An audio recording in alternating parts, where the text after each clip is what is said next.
Bonsoir à tous et bienvenue dans ce point de l'actualité. Le président de la République, Alassane Ouattara, accompagné de la première dame, Dominique Ouattara, a quitté Abidjan ce vendredi 26 février pour un séjour en France. Au cours de son séjour, le chef de l'État aura un entretien suivi d'un dîner avec son homologue français Emmanuel Macron le mercredi 3 mars 2021 au Palais de l'Élysée.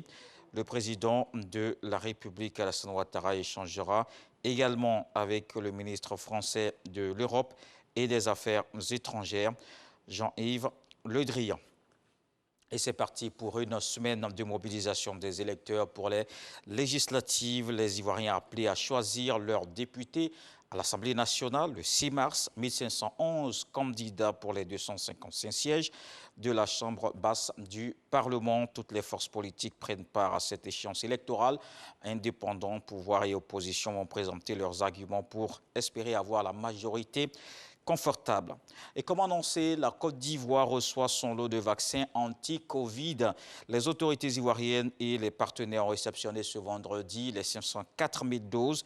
La campagne de vaccination démarre plus tôt que prévu. C'est dès ce lundi 1er mars. Le personnel de santé, les forces de défense et de sécurité et les enseignants sont les premiers concernés. Salima Toudia. 11h40 sur le tarmac de l'aéroport international d'Abidjan. C'est un atterrissage en douceur qui vient dissiper les inquiétudes. À bord, le liquide précieux, le vaccin anti-Covid-19. 504 000 doses conditionnées foulent ainsi le sol ivoirien sous les yeux des autorités. Cette lutte contre la pandémie doit se faire de façon démocratique. C'est la démocratisation de la lutte qui fait que nos pays ont droit au vaccin au même titre que les grands pays. Après un an de crise sanitaire de Covid-19, ces doses de vaccins en Côte d'Ivoire apparaissent comme une bouffée d'oxygène pour les populations. C'est une bonne nouvelle pour les Ivoiriens parce que nous serons parmi les premiers à être vaccinés en Afrique. Ainsi, le président de la République est conforme à la promesse qu'il avait faite en fin d'année 2020. Et voilà, les perspectives sont là pour les Ivoiriens, c'est une bonne chose. Une mesure de prévention de plus, car le vaccin est un moyen sûr de réduction de la transmission du virus. Être le deuxième pays en Afrique à le recevoir, le premier pays d'Afrique francophone, mais surtout le premier pays au monde à vacciner selon donc, le programme COVAX. On voudrait donc saluer les pays qui ont contribué 2 milliards d'euros qui ont été investis à ce jour. Au-delà de cela, la Côte d'Ivoire elle-même va investir sur ses fonds propres également pour acquérir d'autres vaccins afin de satisfaire les besoins de tous les Ivoiriens. Initialement prévue pour le 15 mars 2021, la campagne de vaccination débutera plus tôt, ce lundi 1er mars, au Parc des Sports de Treichville à 10h, avec pour cible prioritaire le personnel soignant, le corps enseignant et les forces de l'ordre. Justement, un nouveau commissariat dans la commune d'Atekoubé. La construction de l'ouvrage a coûté 200 millions de francs CFA.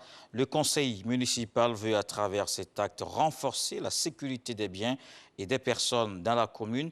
L'édifice inauguré hier en présence du ministre de la Sécurité et de la Protection civile, le général Wagondo Diomandé. Cette infrastructure va permettre de lutter contre le grand banditisme. Dans le reste de l'actualité, au moins 9 militaires maliens tués hier soir dans une attaque contre la gendarmerie dans le centre du pays. L'attaque a visé un petit bâtiment abritant l'escadron de la gendarmerie à la sortie de la ville sur la route de Bankas. Les tirs ont duré une bonne partie de la nuit. Un responsable sécuritaire a évoqué une attaque simultanée contre 3 positions de la gendarmerie à Badjangara. Au Nigeria, 317 jeunes filles d'un pensionnat enlevées dans la nuit par des hommes armés dans le nord-ouest. La situation sécuritaire est de plus en plus précaire dans cette zone. Un nouvel enlèvement de masse dans une école qui a déclenché ce vendredi la colère de la population. Une foule s'en est pris au convoi du ministre local des Affaires intérieures et d'un responsable sécuritaire. Une cinquantaine d'élèves a réussi à s'échapper. Des villageois et des parents d'élèves se sont également joints à la traque pour retrouver les jeunes filles.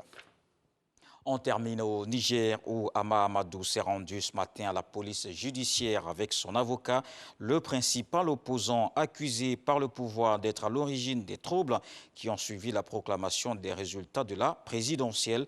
Ces troubles se sont poursuivis pendant 2 jours, faisant 2 morts et plusieurs blessés. Selon les autorités, Ama Amadou n'a pu se présenter en raison de sa condamnation. Et voilà pour le Flash, on se retrouve à 20 h pour la grande édition, mais à suivre tout de suite les infos régionales.